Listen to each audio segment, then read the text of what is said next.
F'tentattiv biex jaljena l-attenzjoni mill-fatt li l-Partit Nazzjonalista għal darb'oħra ma ppreżentax pre-budget document, il-kellim tal-Oppożizzjoni għall-Ekonomija Jerome Calwan Aġilja ta' intervista lil Malta Independent fejn jipprova ibeżza bid-dejn nazzjonali. Skont il-kellim nazzjonalista li għadu kemm ġie ikkonfermat fix-Shadow Cabinet minn Alex Borg, il-fondi pubbliċi bħalissa qed jeħlow fuq ineffiċjenza, inkompetenza u korruzzjoni. Dan id-diskors favur miżuri ta' austerità ikompli mal-attakki fl-aħħar ġimgħa tal-Partit Nazzjonalista kontra il-ħaddiema tas-servizz pubbliku.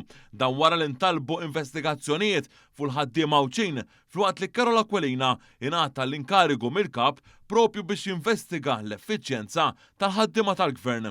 Issa fl-intervista tiegħu Calwan Aġilja tkaża li limax fuq id-dejn nazzjonali kien 192 miljun euro din is-sena li ma qalx fl-aħħar sena tal-aħħar amministrazzjoni nazzjonalista l-ispiża fuq limax kienet ta' 226 miljun euro, ferm akbar minn dik li qed jitkaża biha llum. Minn barra hekk il-kellim nazzjonalista reġa' għamel l-iżball li tkellem fuq l-ammont tad-dejn nazzjonali mingħajr ma qablu mal-ġid nazzjonali. Dan hu żball bażiku għax hekk biss jiġi mqabbel id-dejn nazzjonali tul iż-żmien mill-esperti ekonomiċi.